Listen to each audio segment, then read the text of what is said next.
পোশাক রপ্তানিতে বাংলাদেশকে পেছনে ফেলেছে ভিয়েতনাম।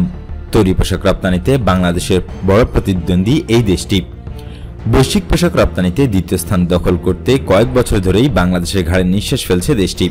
সেটি করতে না পারলেও করোনায় খানিকটা এগিয়েছে ভিয়েতনাম।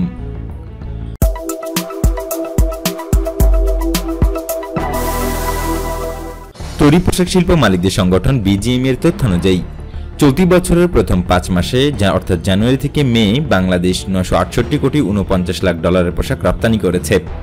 অন্যদিকে ভিয়েতনাম রপ্তানি করেছে ১০৫০ কোটি ৯১ ডলারের পোশাক।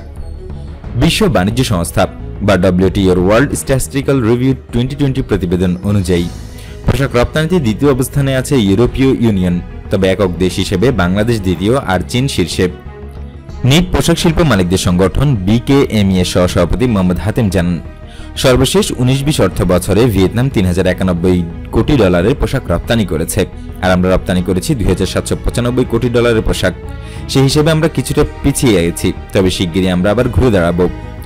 ভিয়েতনামের এই উত্থানের পেছনে বিপুল পরিমাণ চীনা বিনিয়োগ ও চীনের শিল্প হস্তান্তরের অবদানই সর্বাপেক্ষা বেশি।